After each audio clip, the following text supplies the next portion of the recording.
Prochaine séquence, études de cas inspirants, comment allier créativité, éco-conception. 3 experts vont venir présenter des études de cas scrutées à la loupe. On réservera la séance de questions-réponses à l'issue des 3 interventions. Et pour commencer, j'ai le plaisir d'appeler Christophe Morin, dirigeant de PAC Agile. Vous pouvez l'applaudir.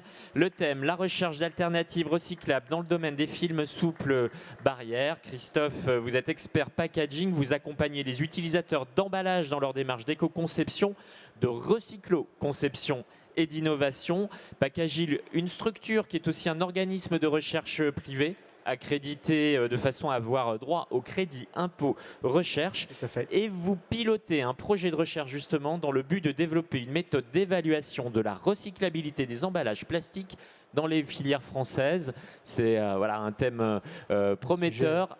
Un sujet qui me tient à cœur. Et le sujet aujourd'hui, la recherche d'alternatives recyclables dans le domaine des films souples barrières. Christophe. Bien, merci Pierre. Bonjour à tous. Écoutez, dans le cadre de cette présentation d'études de cas, je voulais vous parler alors, pardon, le temps que je prenne en main l'outil, voilà. L'objectif. Je voulais vous parler de plusieurs projets que j'ai été amené à accompagner dans le cadre de mes interventions auprès de 3-4 clients. C'est notamment l'objectif je dirais, de substituer un film en PET 12 microns, PE, VOH, PE, voilà, 40 microns, donc ça fait un film souple multimatériaux qui n'est pas recyclable. Alors, dans ce cas précis, et dans tous les cas que j'ai été amené à traiter, c'est des sujets complexes parce qu'on a besoin de 100% d'étanchéité. Voilà, c'est des applications pour des produits fragiles. Atteindre la recyclabilité tout en ayant des fonctions barrières. Oui. Alors pour le coup là, c'est fondamental parce qu'il est hors de question de sacrifier la sécurité sanitaire des produits pour la recyclabilité. Voilà. Donc un des enjeux, c'est notamment de respecter ces aspects-là, les propriétés barrières et surtout, pour avoir des propriétés barrières, quand même le prérequis, c'est d'être étanche. Sinon, ça ne sert à rien. Et de passer sur un outil industriel à haute cadence. Oui. Alors pour ce cas précis, là, j'ai souhaité parler d'un cas, je dirais, assez complexe, assez difficile. Le cas des flow packs horizontales avec des systèmes de réinjection de gaz. Donc là, il y a vraiment des enjeux industriels et l'objectif surtout, c'est de respecter les cadences parce que c'est un poste de charge très très important. Si demain vous proposez des solutions recyclables mais que vous devez diviser les cadences par 2, vous comprenez bien que la rentabilité globale elle est très très fortement impactée. Un sujet qui se pose particulièrement sur l'ensachage horizontal par rapport à l'ensachage vertical. Oui, parce que bon alors ce sont des machines et des processus qui sont complètement différents, mais il semble que sur l'ensachage horizontal, ce soit un petit peu plus facile, parce que globalement, les cadences sont un petit peu moindres. Exactement. Voilà. Et dans les cas que je présente, surtout, là, on était vraiment dans les très hautes cadences, avec des vitesses de défilement de film qui sont très très importantes. Alors les enjeux précisément? Alors les enjeux, c'est de trouver des compromis entre l'emballage, ses exigences de recyclabilité, l'étanchéité, les propriétés barrières au gaz, les machines en fonction des générations de machines qui sont disponibles dans les ateliers, et souvent on est dans des situations où le parc machine est hétérogène. Donc il y a les vieilles machines et les nouvelles machines de nouvelle génération se côtoient. Voilà. Et la difficulté aussi de trouver des solutions communes, elle se pose pour aussi avoir de la flexibilité dans les ateliers, avoir des coûts d'achat qui sont compétitifs. Voilà. Donc forcément, se pose la question de la capacité machine, des cadences, et à terme, essayer d'évaluer le besoin en investissement pour pouvoir accompagner toujours ce maintien de la performance industrielle.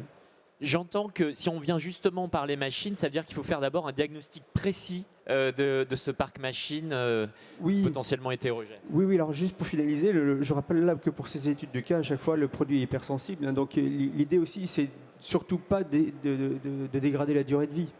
Donc ça, c'est aussi des enjeux industriels forts. Alors la première étape, c'est d'abord de poser un diagnostic du parc machine. Voilà. Quand je vous parlais d'un parc hétérogène, c'est la plupart du temps, toutes les entreprises, c'est le cas. Il y a des anciennes machines et des nouvelles machines qui se côtoient. Donc l'idée, c'est d'essayer de trouver quand même des solutions qui soient communes à l'ensemble d'un parc machine, voilà, et de gérer éventuellement au cas par cas. Donc le diagnostic qui passe par se poser les bonnes questions. Quelle cadence on veut travailler, quelle est la capacité réelle de la machine, est-ce que les mâchoires de scellage elles sont téflonnées, voilà. Est-ce que la bobine elle est motorisée, est-ce qu'il y a des dispositifs de rattrapage de pas d'impression, voilà. Donc si on n'a pas ça, déjà c'est un petit peu plus compliqué de trouver des solutions mono-PE recyclables parce que ça devient des solutions quand même un peu exigeantes. Et la dernière question, c'est est-ce qu'on a des dispositifs d'écartement des molettes en cas d'arrêt machine? Si on n'a pas ça, là, ça va être très très compliqué de trouver des solutions en mono-PE. Voilà. Pour schématiser, qu'on comprenne bien, quand on passe en mono-PE sur ces films, on a des films qui sont plus extensibles et donc Oui. plus de problèmes potentiellement sur les machines, d'où tous ces enjeux que vous pointez. Exactement. Hein. Si on passe d'un film PET, PE, VHPE, le PET, on le sait, c'est quelque chose d'assez rigide. Donc il y a assez peu de phénomènes d'élongation ou d'étirement au cours de l'avancement du pas machine.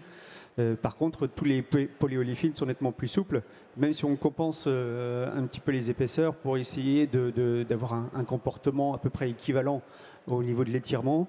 Voilà, ça reste des films qui sont un petit peu plus souples et plus facilement étirables. C'est compris. Alors, quelle solution de film, Christophe?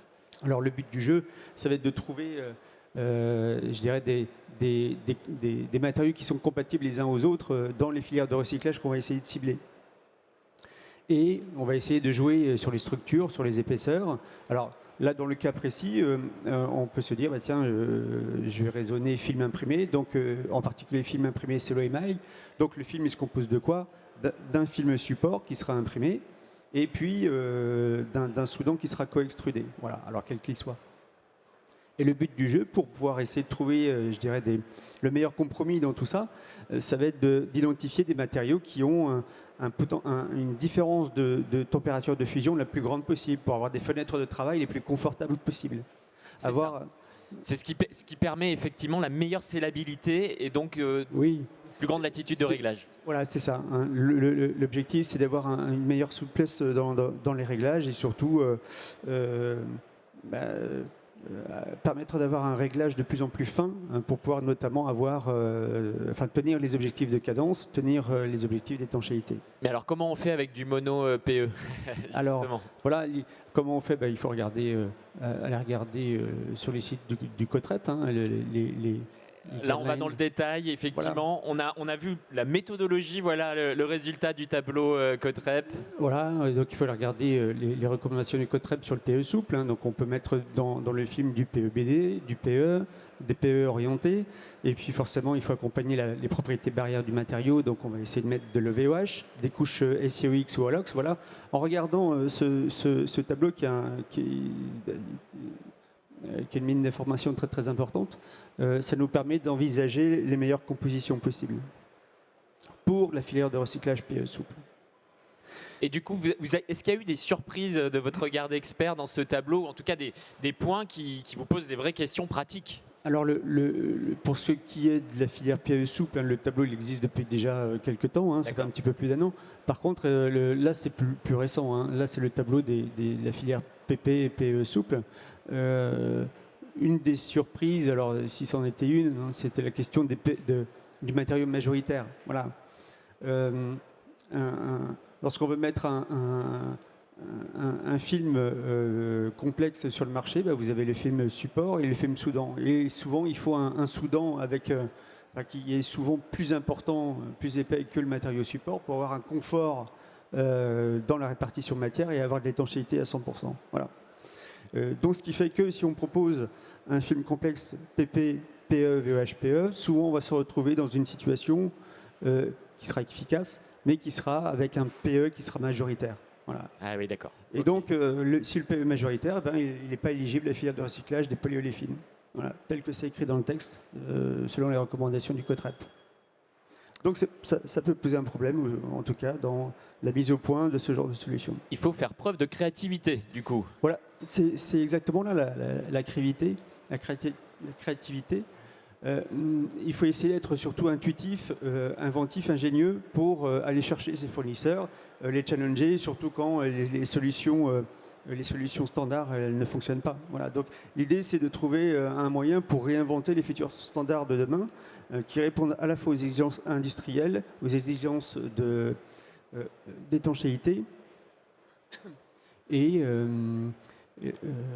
surtout des structures de films standards qui seront à terme recyclables. Donc là, c'est des exemples en fait de combinaisons possibles. Oui, tout à fait. Donc là, je vous ai donné quelques exemples là pour